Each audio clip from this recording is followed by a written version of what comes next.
Okay guys, we're back with the tile project, and I've made a little more progress here. So I've taken my sketch of the bird, which came from an image of a bird, and then I've literally just used my needle tool and either poked through the paper, or on mine I pressed real hard with the needle tool and kind of held it to the side to transfer the image.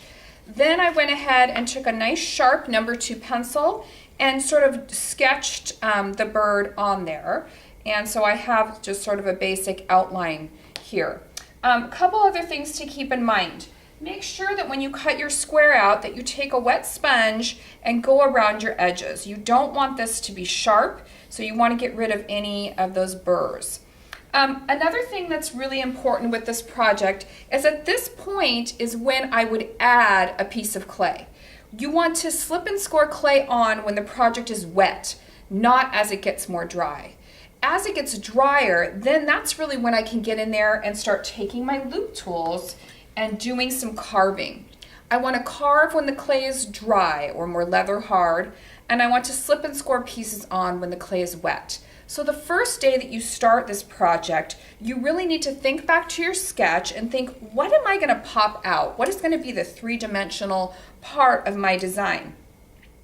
Animals do work great for this because they do have so much texture.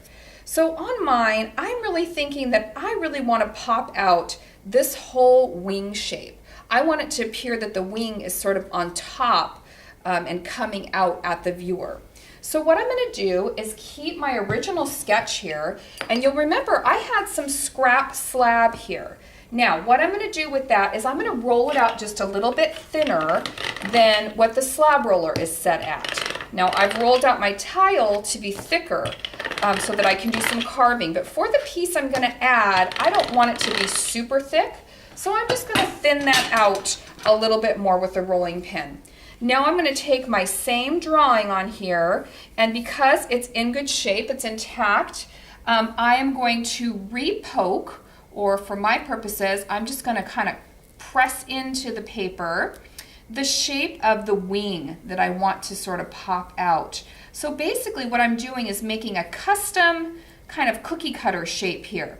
Again, I didn't throw my drawing away, I didn't throw the extra slab away, and now I've got sort of a perfect match here to kind of cut this out and use it on my tile.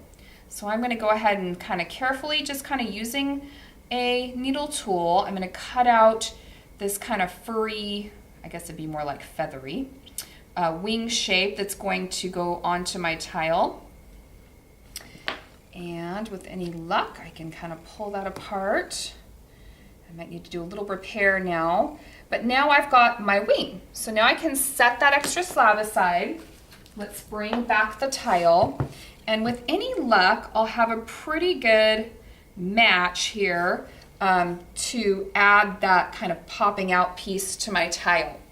Now, assuming that I really like this shape and it's working for me, now I'd want to slip and score this on here. Now this is a fairly small piece, so I could use a fork and go ahead and slip and score, or I could use a needle tool if it's a smaller piece to cross hatch and score this up. So I can do a little bit of both here.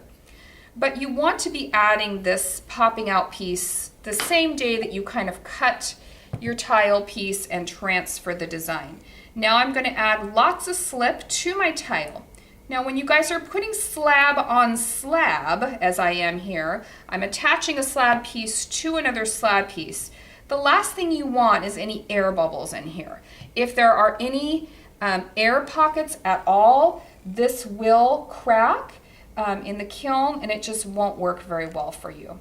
So when I push this on here, again, slab on slab, no air bubbles in there, I'm going to really push it down, and that clay should, that slip should sort of moosh out the sides and push it on there really, really well.